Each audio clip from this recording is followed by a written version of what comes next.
गणराज एक दंत करिवर बदना सीधा करहूँ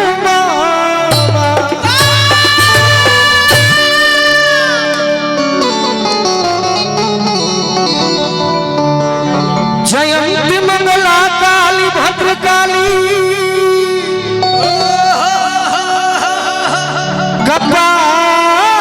कपालिनी दुर्गे क्षमा शिवा धात्री स्वाहा स्वधा नमस्तुते। यही धरती के हमने ज्ञान बादशाह माता आयरन देवी खातिर भी कुछ कहल जाए। जननी के जननी हऊ जननी जनक के तू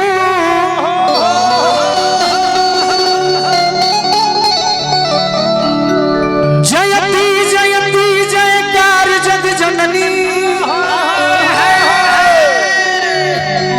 जननी तू जोगिन के विषयन के भोगिन के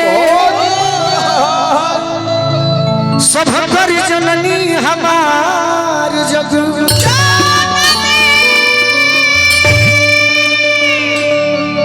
जननी होना जननी जननी होना जननी जो गजा प्रताप करे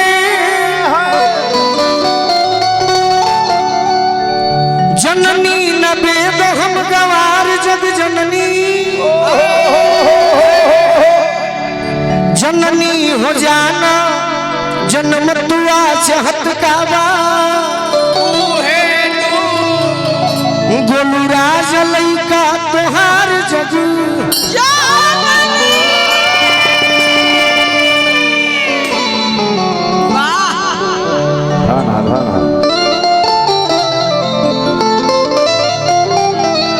घड़ी में बजत है तो बहुत सुंदर सुंदर गीत आज भइल बा। हमारा मन करता छोटे बाबा संगीत के क्षेत्र में आरा में हरि जी के हाथा में म्यूजिक एंड आर्ट पॉइंट पहला गुरु हमारे वेद प्रकाश सागर जी सर की छास भी चल गई बा। तो जैसे गीत संगीत शुरू कैनी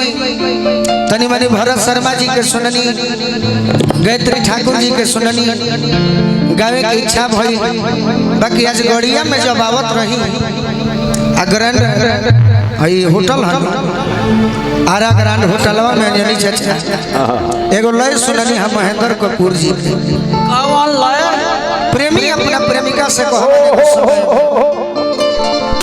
कि मेरा प्यार है कि मर के भी तुमको भरत शर्मा जी कहलो कि अरे जब से गवाना के दिनवा धराई रतिया नींद आवे देह पियराई जब से गवाना के दिनवा धराई रतिया नींद आवे देह पियराई। ये कहे के बाद लय माने बर्तन बर्तन में हम बीना वाली माई खातिर कहब कि हमरा में बड़ी आशीर्वाद दिले बाड़ू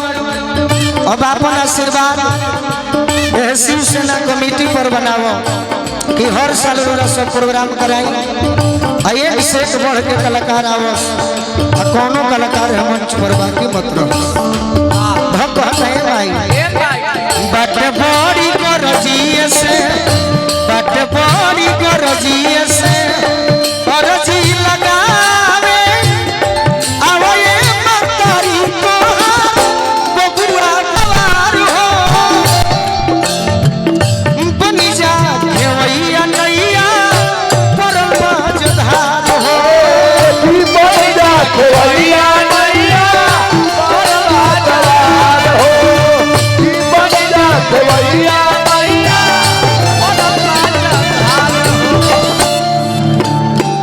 केक पैलेस बहुत बहुत आशीर्वाद छूटल की ना